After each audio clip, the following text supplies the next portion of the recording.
Sergeant Preston of the Northwest Mounted Police with Yukon King, swiftest and strongest lead dog breaking the trail in the relentless pursuit of lawbreakers in the wild days of the Yukon. Back to the days of the gold rush as Sergeant Preston with his wonder dog Yukon King meets the challenge of the Yukon. This is the Yukon, the territory patrolled by Sergeant Preston, where Klondike gold lured men by the thousands from all parts of the world. Skagway, in the southern part of Alaska, the gateway to the Yukon.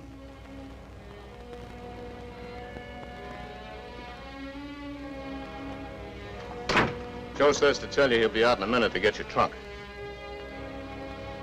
I wanted to ask you who owned the tavern next door. Jonathan Steele. That's why it's called Steele's Cafe. Is that his son? No, that's Tommy Smith. His pa used to work for Steele until he died last spring. Steele lets him have a room off the kitchen.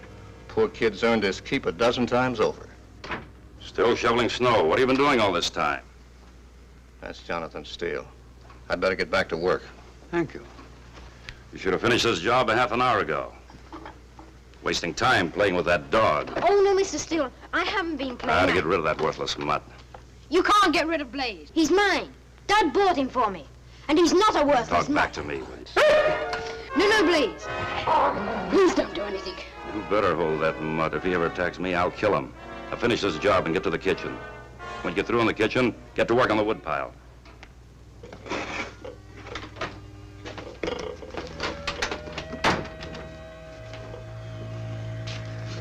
That boy's always getting under your skin. Why don't you send him away? I've thought of it. Bart, when dinner's ready, don't forget Studs, Corey, and Moose. Take 2 meals up to their hotel room, same as you did at breakfast time. I don't see why they can't come in here to eat. It's in San Francisco the law wants, and that's a long way. They want to stay out of sight. You just see that they're fed as long as they stay in town and keep your mouth shut. Hey. Mr. Steele, Right. I've something I'd like to discuss with you.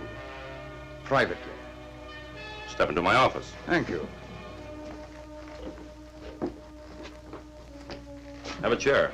Thank you. Thank you very much. You're new in these parts. Yes, I am. Permit me to introduce myself. Herbert Ashley Smythe, Milford, England. Are you related to James Ashley Smythe? My cousin. Most folks knew him as Jim Smith. He worked for me as bookkeeper. I know. I'm curious to know how you found out your cousin came to Skagway. Had a deucedly hard job doing it. Took months. I finally traced James to a San Francisco hotel where he and his son were staying after the death of his wife. Chap there told me he'd worked in your Barbary Coast cafe. I went there, beastly place, and found that you'd sold out. Had to bribe the owner before he told me you'd gone to Skagway and taken your bookkeeper and his son and some others with you. So, here I am. If you're looking for Jim, you've come a long way for nothing. He died of fever last spring. So I've heard. I'll want a copy of the death certificate to take with me when I return to England. Also, I want an account of the accident that caused the death of James' son, my second cousin, Thomas. What are you talking about? There's been no accident. Mr. Tommy is... Steele, proof of the boy's death is worth $5,000 to me. If you mean what I think you do. You know precisely what I mean. I've learned a lot about you, Mr. Steele. You're not bothered by scruples where there's easy money. One might say a killing to be made. Why do you want the boy out of the way? His grandfather left an estate in England. I'll be the heir if Thomas is, removed. What you're asking for will take some careful planning. You are capable of it. I think I'll give you 1,000 on account. I'll be waiting to hear from you. I'm staying at the hotel next door.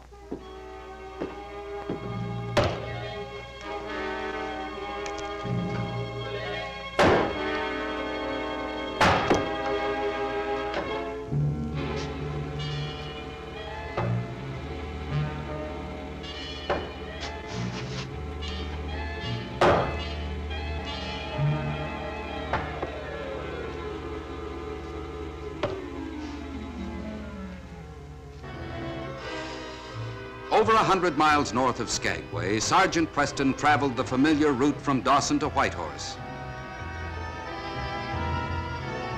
It was a long trip, but with Yukon King working in harness, Preston made good time.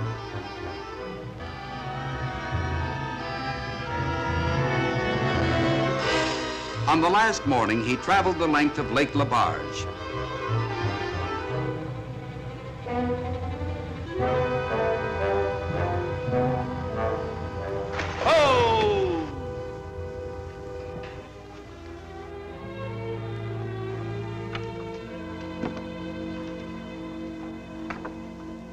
Hello, Inspector. Good to see you again, Sergeant Preston. And you too, King.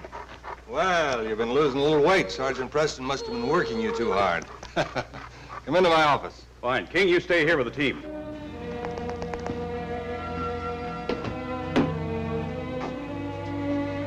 You made good time. Well, I left Dawson as soon as I received your message, sir. What are your instructions? I didn't say why I needed you, did I? Well, no, sir, you didn't. People by the thousands are entering the territory. I need an experienced man to try to spot the outlaws. So I sent for you. Well, outlaws and sourdoughs look very much alike. Maybe we can depend on King's natural instinct to help us. These might also be of help. Are all of these letters from the San Francisco police? Yes, the men described in those letters are wanted for major crimes. Yeah, that's King. I promised him a big meal at the end of the trip. Well, then, by all means, see that he gets it. I dare say you're as hungry as he is. Well, it has been a long time since breakfast. You mind if I look over these things after I eat? Go ahead. We'll talk later. Fine. Remember what Dad used to say, Blaze? Chin up. We'll try to stick it out here until I'm older. Then we'll get away from Mr. Steele. You mustn't lose your temper. Don't ever snarl at Mr. Steele again, no matter what he does. You see, he might shoot you. And I don't know what I'd do then. It's no use arguing, Steele. I'm not handling any more jobs for you. I'll pay twice what I paid you for the accident that killed the San Francisco judge. No, it's not as if I want to get rid of someone important where there would be an investigation. I just want an accident to happen to a 12-year-old. You can arrange it. And that cash is yours. Pick up your money, Steele. I'd like to help you out, but Moose and I are leaving Skagway tonight. Going to the Yukon? The Whitehorse. We got big plans. Hey, why don't you join up with us? The law's not looking for me, Studs. I don't have to leave town. You go with us for a few weeks and you come back with more gold than you can carry. You know, Bart and the cook can run the cafe while you're gone. Let me show you what we got in mind. Hey, Moose. Moose, come on out here and bring the map. Well, sleep tight, Blaze. And I'll see you in the morning. Now, here we are right here at Skagway. And here's the trail north through White Pass, then across the border to the town of Whitehorse. It's 110 miles from Skagway to Whitehorse. Now here, right there, about 4 miles past Whitehorse, is where Gold City is or used to be. The gold ran out and everyone left town. We'll hide in the old buildings, won't we, Studs? Yeah. We'll make our headquarters at the dance hall. And the sourdoughs who struck it rich will never get past that ghost town with their gold. How'll you know who's carrying gold? Oh, that's very simple. Moose here and I will just take turns on the trail. When a sourdough comes along, one of us will get acquainted. What happens to him after he's robbed? Well, he disappears. I know that country like the palm of my hand. And I guarantee you, no one will find the body.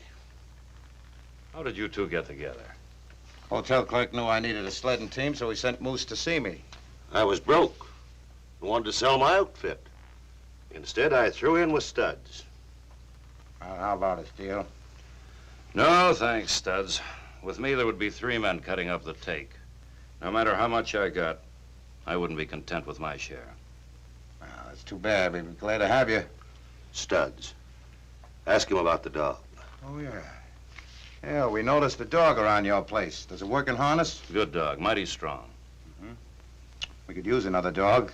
You care to sell him? Make an offer.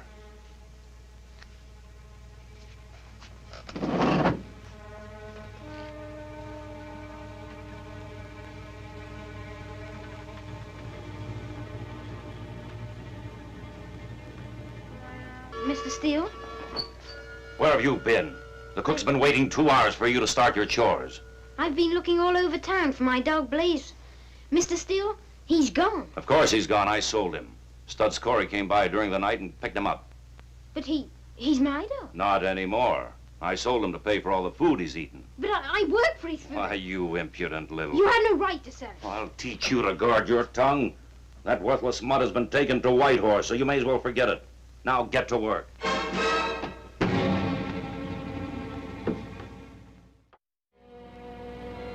After a day of smoldering resentment, Tommy had slipped out of the cafe during the night and left Skagway nearly 24 hours later than the Corey gang. Determined to find his dog, he traveled all night on the trail toward the Yukon, stopping at daybreak for a skimpy meal and a short rest. When he heard the dog was gone, Tommy was quiet and thoughtful. Now, of course, I realize he was planning to run away. Do you know when he left here? No, but it must have been early last night. His bed hasn't been slept in. I say, that's frightfully bad luck. I'd say it was good. He played right into our hands. I don't understand. How can you possibly arrange the accident if he's not here? That's where you're wrong, Smythe. I was stumped trying to figure out something to happen to Tommy here in Skagway. There's something that wouldn't look suspicious, especially with that dog always guarding him. But if he's not here and you don't know where he went... I can guess where he went. He wanted to find Blaze, and he knew the dog had been taken to Whitehorse. Now, where do you think he'd go? I get it. Whitehorse. Yes, and it'll be a miracle if he can reach there. We're likely to find him starved or frozen to death on the trail. But if someone helps him get to Whitehorse, well, in that country, accidents happen easy. Now, if we work fast, we can get what we need and leave this afternoon.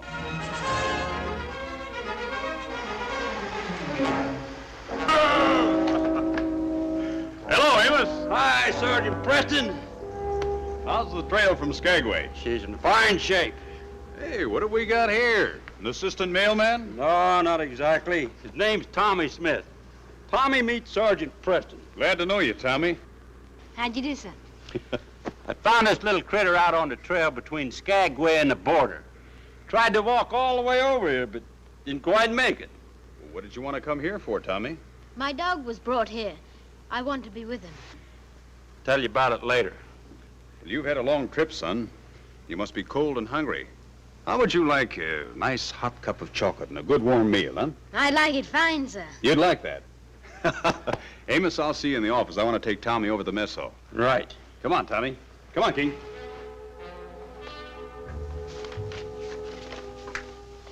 Now, according to Tommy, this man bought his dog from Steele, and then he came here to Whitehorse. When? Well, Tommy said it was a few days ago. The man's name is Corey, Studs Corey. Studs Corey. I don't believe I know him. No, I never heard of him either. As far as I know, maybe he didn't even leave Skagway. But Tommy thinks he did. And that boy started walking over here with hardly any food or anything else. Does he have a family or relatives? Well, claims he hasn't. Yeah, we'll have to check into it. We may have to send him back. Meanwhile, we must find a place for Tommy to stay. Well, I'd be glad to have him stay with me in my cabin. I'll be around here nearly a week before starting my run to Skagway. Otherwise, you know, we might find a home for him right here in Whitehorse. Wait a minute. What did you say that fellow's name was that had Tommy's dog? Studs Corey. Why'd you ask? Because here's a bulletin from the San Francisco police that names and describes Corey. Says he's on the way to the Yukon. And he's wanted for armed robbery and murder.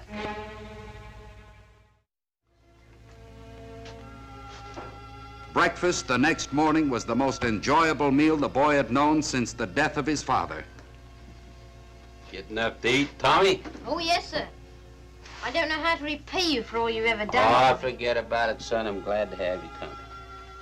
Now, look, I got to go over east here to a settlement and pick up some mail. But I'll be back early this afternoon. And then we're going to go see Sergeant Preston. We might find that critter that's got your dog. Oh, golly. I hope so. Oh, I hope so, too, son. Say, I wonder what that weather's doing.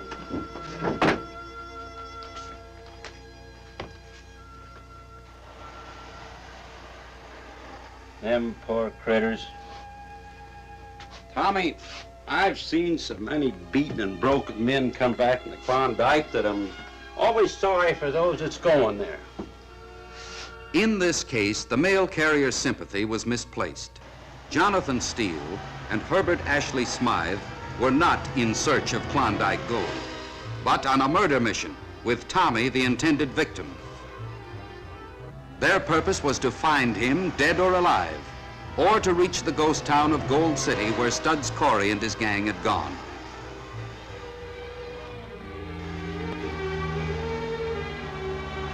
Whoa! Hello, Steele. Hello, Studs. This is Mr. Smythe. How do you do? How are you? Have you decided to join up with us? Well, maybe for a little while.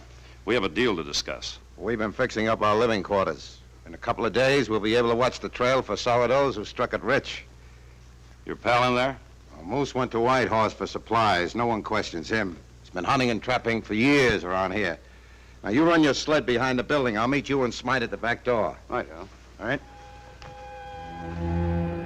It was noon when Moose finished buying supplies and started the return trip to the gang's hideout.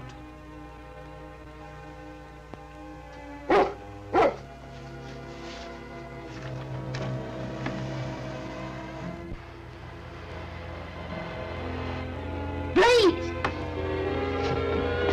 Blaze! Wait, Blaze! Blaze, wait! Wait, Blaze!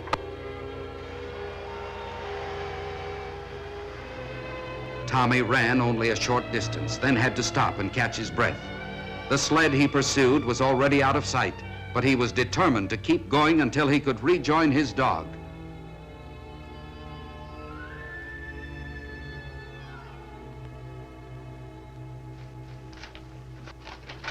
I couldn't tell which way Tommy went on the trail, so I waited until after dark. Then I thought it'd be a good idea to come over and see you. I thought he maybe come over here.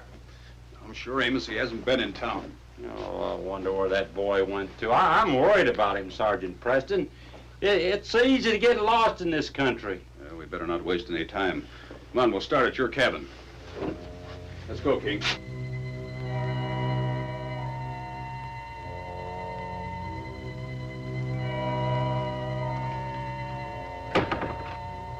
This is Tommy's quilt. Good. We should give King the scent. Here, boy.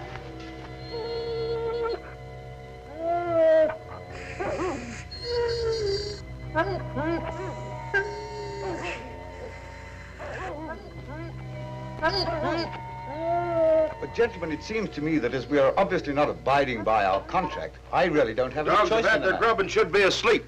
I'm going out back and see why they're barking.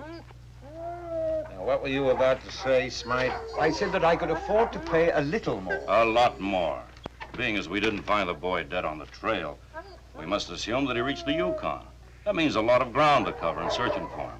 We'll need the help of these friends of mine, so it'll cost a lot of money. But I don't have that sort You of... said Tommy is heir to his grandpa's estate, and you're next in line for it. You can afford to pay plenty for proof of a fatal accident. Hey, look who I found. Mr. Steele? Well, young man, you saved us the trouble of looking for you. He was out back with that dog you sold us. Come here, Tommy. You gave me a bad time by running away. I wanted to find Blaze. I know. How did you get here? The mailman picked me up and brought me to Whitehorse on his sled. I saw Blaze go past the cabin, so I followed him here. I didn't realize how much Blaze meant to you until after you had gone. I figured you'd go to Whitehorse to look for the dog. So I set out to find you. These friends of mine were going to help me. Tell you what, Tommy. Sit there and eat with us. Then get Blaze and take him into the front room, and I'll see what I can do about buying back your dog.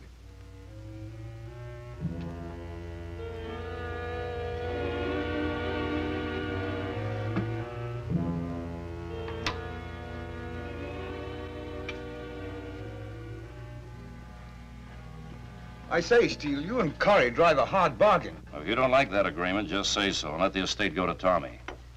Maybe it'll be better for me if I'm appointed as legal guardian. But what if this should fall into the hands of the police? Be frightfully dangerous. It won't be if you don't try to hold out on us after you get the inheritance.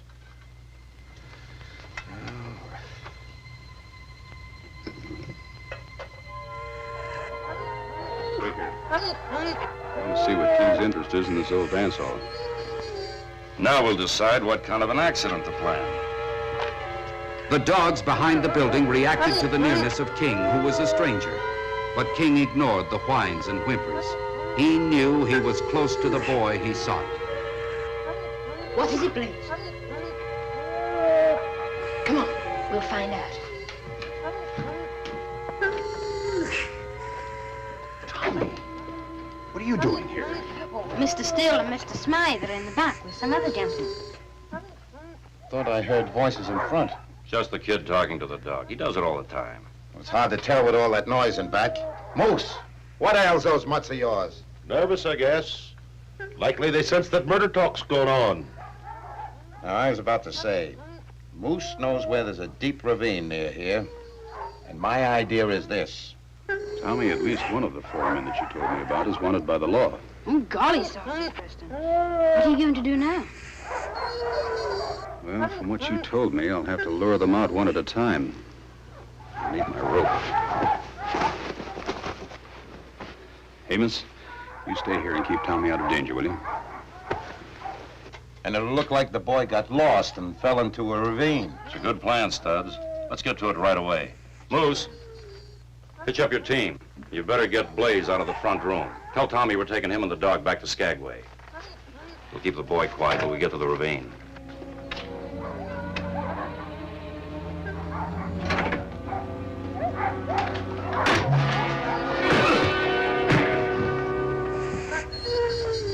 Moose! Wonder what's keeping him. You better go take a look, Corey. Yeah, may have gone out the front door. I don't know why.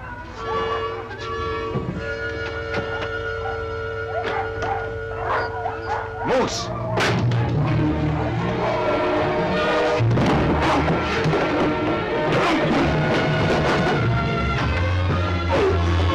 Corey, where is he? Here! No, Steele!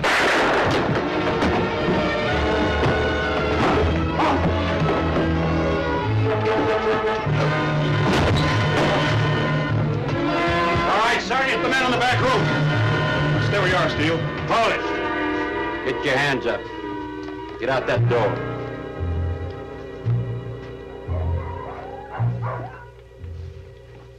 We've accomplished a lot since you were in Dawson, Sergeant. We buried Corey. Steele and Moose and Smythe are in jail. This agreement, together with Smythe's confession, will jail them for a long time. You mean Smythe confessed? As soon as he saw we had this agreement, he told us everything. Tommy is the heir to his grandfather's estate in England. He's the wealthy owner of a castle and a title. A title? Meet the Duke of Milford. Well, Don't worry, Blaze. You're going to England with me. And I'll not live in that castle unless he's allowed to sleep in my room. Tommy, it's your castle. If you want Blaze to sleep in that room, he'll be there. And as far as King and I are concerned, Your Grace, this case is closed.